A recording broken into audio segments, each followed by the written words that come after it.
Good evening, friends of the creaking door. This is your host to welcome you into the inner sanctum. Come in, come in. I always feel lighthearted in weather like this, so perhaps we ought to have a little poetry before we begin. An Arab girl named Yuhim was lied to by her husband, Menuhim. For this little trifle, she shot him with a rifle. And now she can see right through him.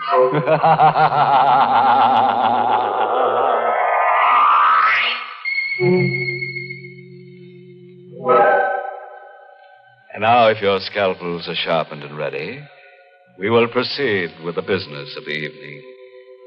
Tonight we're going to do a little study in terror. Have you ever been alone with fear? Alone in the night and frightened? Well, here is our star, Agnes Moorehead, in the role of Linda Dixon, who will tell us a tale of terror by night. It was Friday night, and I think I was already a little nervous as I drove north into the mountains. I hadn't wanted to waste even an hour of my 2-week vacation, so I'd had all my bags packed and the car waiting at the curb in front of my office building. Everything would have been all right if the fuel pump in my 6-year-old car hadn't acted up. It took the mechanic almost 2 hours to get me going. So now I was driving through the night with 50 miles more to go, and I was tired and nervous and irritated. And then I heard the whistle in the distance. At first I couldn't place it.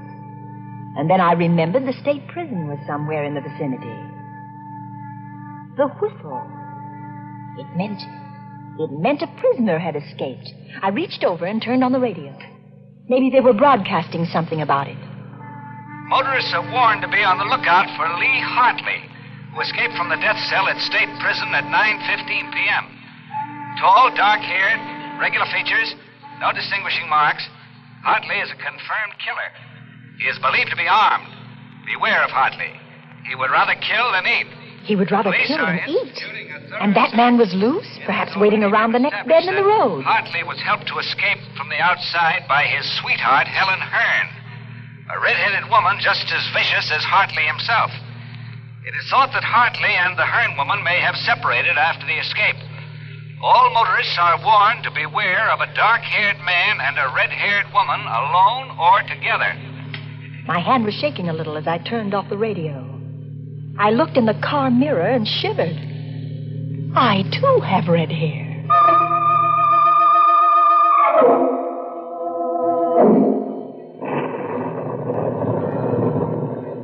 There was a storm coming on, and I was driving into it, and the night was black, and I felt small and lonely and frightened in the car. And then I saw them in the mirror, the headlights sweeping up behind me. A car. It had come out of nowhere. It was pulling alongside, cutting me off. I cowered behind the wheel and watched the door of that other car open. A man stepped out. Oh, and I breathed a sigh of relief. It was a state trooper. You driving all alone, miss? Yes, officer. Sorry if I scared you. We're stopping all cars. Where are you headed for? Well, I'm going up to the lodge at Smuggler's Notch. That's near Mount Mansfield. You see, I started out late from the city, and I'm having motor trouble. Yeah, sure. Can I see your driver's license, please? My driver's license? Yes, of course. Here, I've got it somewhere in my purse. I seem to be all fingers. It's that escaped prisoner, Hartley. How'd you know about him? I heard the prison whistle, and then it came over the radio about Hartley and his red-haired girlfriend. Hey, you've got red hair, too. Oh, you don't think I'm that woman? Find that license yet? Oh, yes, I'm sure it's in here. Got so many things in this bag. Oh, here, I've got it. Here's my license. Thanks. What time did you say you left the city? About 5 o'clock. It took you a long time to get up this far. Well, I told you I had motor trouble. So you did. Okay, Miss Dixon, here's your license. Thank you. You can go ahead. Thank you. Oh, darn. There it goes again. More motor trouble. Oh, it's the same thing. The mechanic said it might happen again. Oh, it started. You want to get that fixed first chance you get. Oh, it's too late. All the service stations are closed. Well, there's one that's open all night, about 2 miles up the road. Better stop there. Bill Slater's place. He's a good mechanic. He'll fix you up. Tell him Joe Nesbitt sent you. Thanks, I will. And listen, Miss Dixon. Yes. You be careful. Don't stop to give anyone a lift, man or woman. Oh, don't worry. I won't.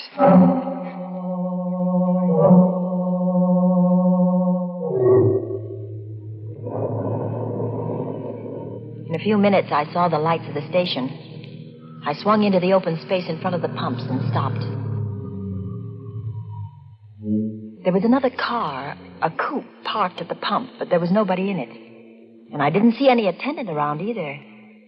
I pressed the horn button. No one answered. Everything seemed so quiet. And suddenly ominous. I found myself shivering. I had a curious feeling that someone was watching me. I had to get away from there. Fast. Oh, the starter wouldn't work again. Oh, it won't start again. Oh, it won't start. Oh, it won't start.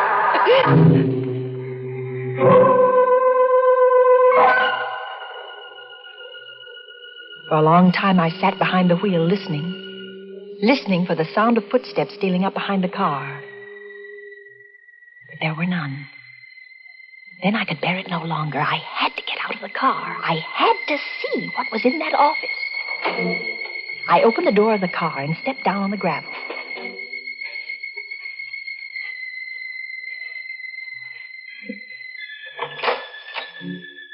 Anybody in there?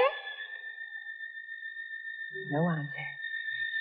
I clenched my fists and stepped inside.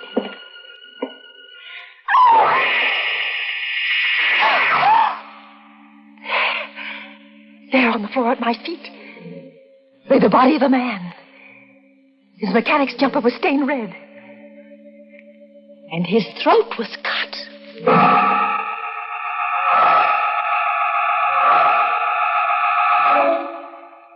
How long I stood there, I'll never know.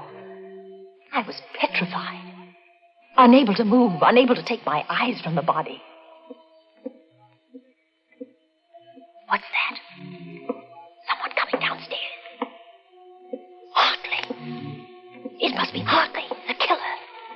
He must have been hiding somewhere upstairs. I must get away. But how?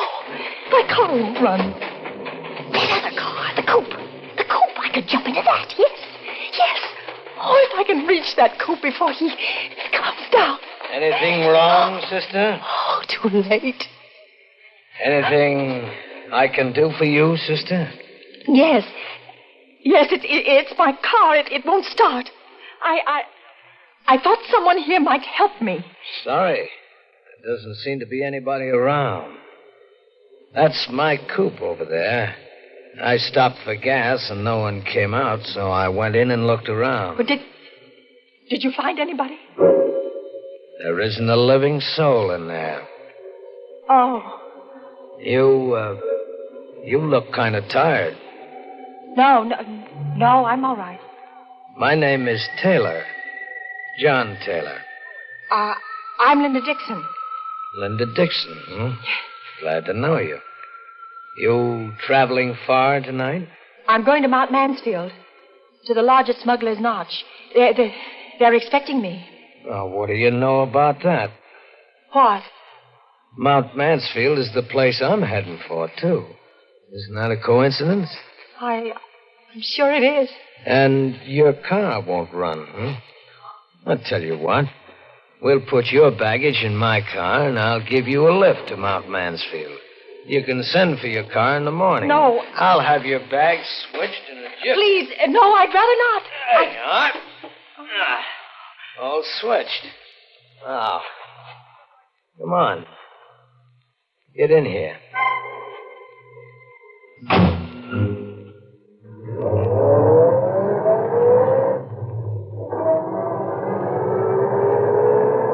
We drove away into the night, leaving behind us the dead man in the service station.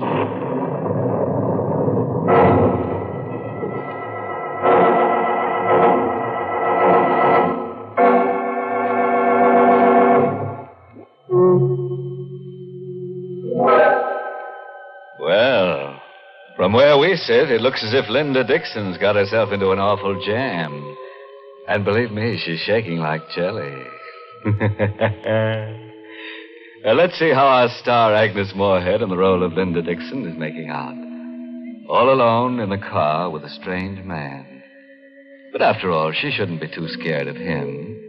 He's just a felon who needs a friend. I sat stiff and tense beside the man who called himself John Taylor. He had both hands on the wheel, and he stared out through the windshield.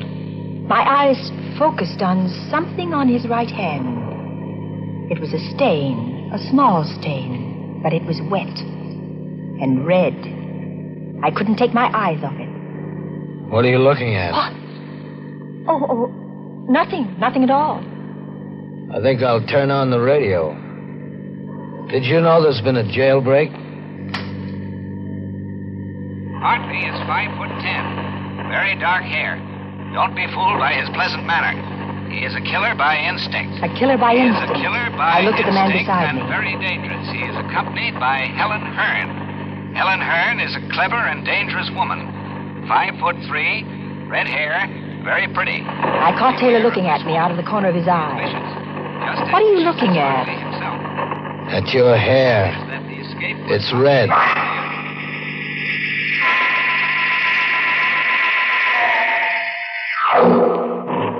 There was a streak of lightning, and looking out of the rain-swept window, I glimpsed a signpost. The lightning illuminated the sign, and my heart skipped a beat at what I saw. That sign we just passed. What about it? It said Barrington ahead. We're going the wrong way. We should be on the Mansfield Road, not the Barrington Road. That's funny. I must have taken the wrong turn. Well, aren't you going to turn back? Sure. Whatever you say. We'll turn right around and go back. Oh, We're in the ditch. in the ditch. Oh.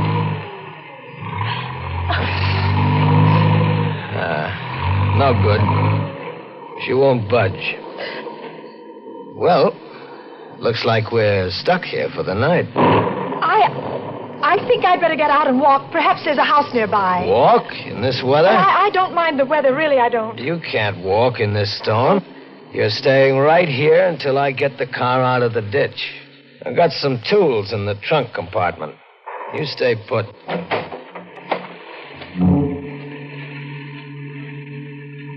I heard him open the trunk in the back. I listened for further sounds, but there was nothing. I didn't hear him moving back there. I didn't hear any tools.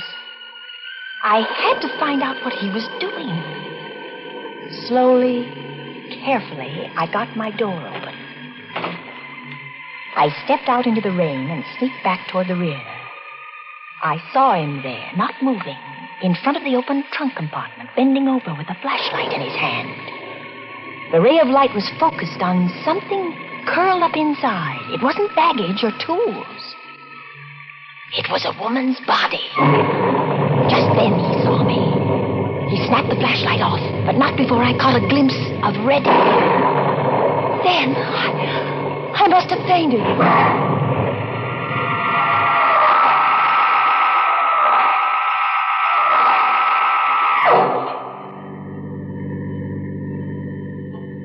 When I came to, I found myself seated inside the car again. The storm was over. The night was quiet. Oh, so you're awake again. I don't feel well. Is it because of what's in the trunk compartment? Oh, she's dead. I told you not to get out of the car. What are you going to do with me? What do you think? They say that when a person loses all hope, he subconsciously seeks refuge in sleep. That's what must have happened to me. I must have dozed, or perhaps I fainted, I don't know. But I awoke with a start at the sound of brakes. I sat up straight and saw that we had stopped in front of a small fieldstone house. Why are we stopping here? I'm out of gas. Oh. Come on. We're going in.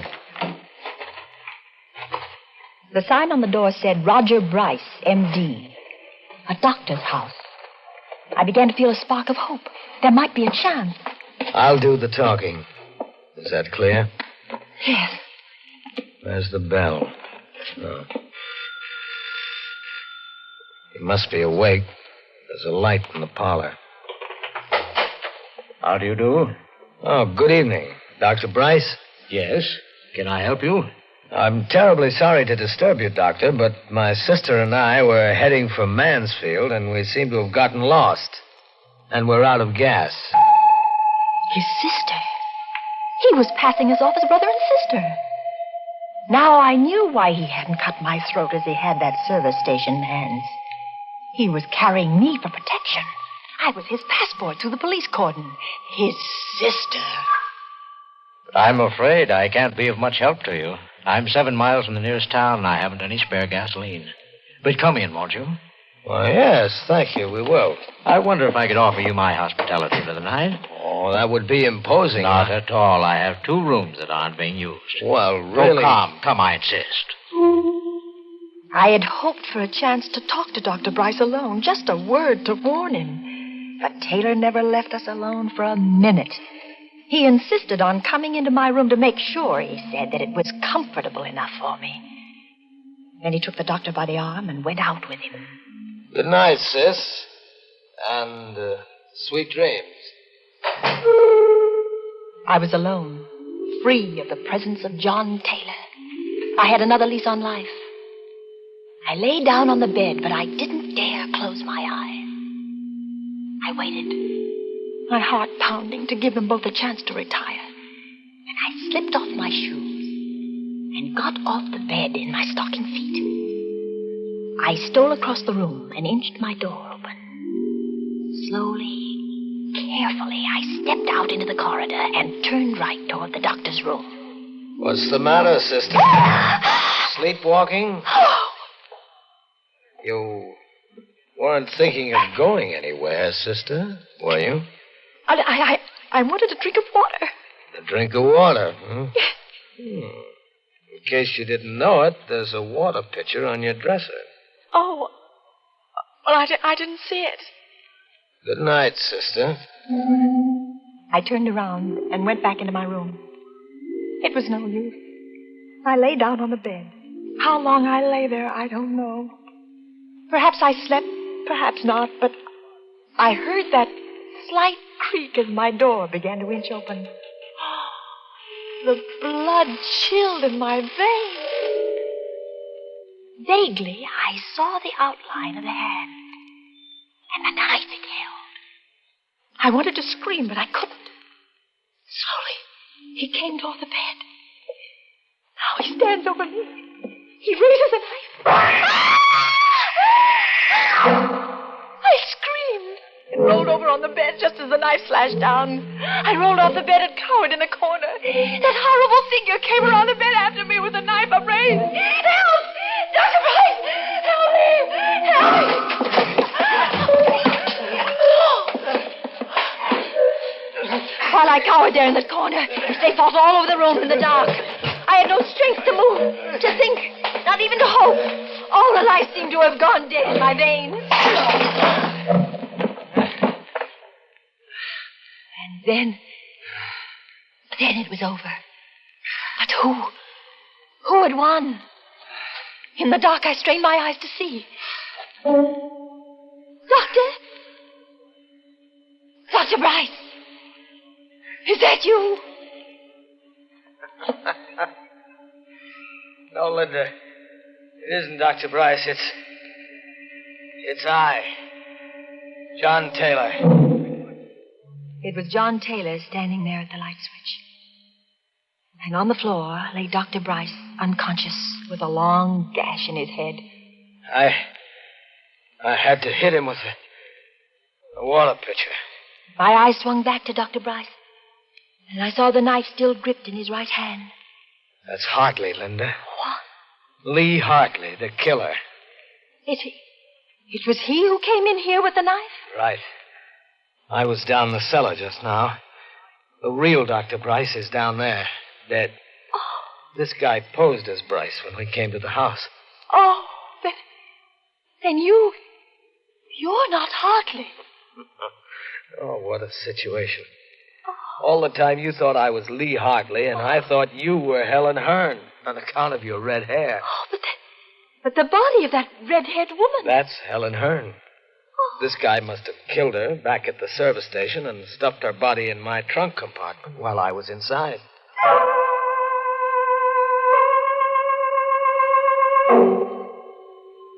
That all happened last summer. In time, I think I'll manage to forget that night of terror. But it won't be soon. Sometimes in the night, I dream that I see that awful figure with the knife poised above my throat. And I wake up screaming. But then John takes me in his arms and holds me tight and tells me that everything is all right. You see, I'm Mrs. John Taylor now.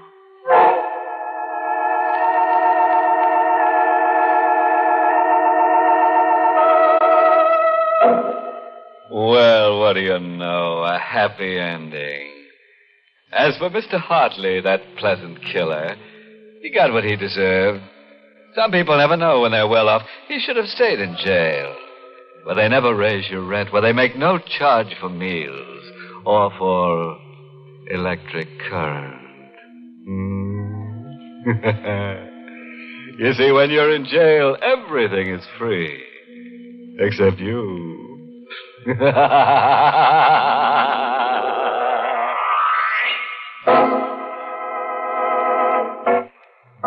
Well, friends, it's time once again to close that creaking door. Until next week at the same time, when we'll be back with a little hunk of horror. You'll be sure to listen, won't you? Until next week, then. Good night. Pleasant dreams.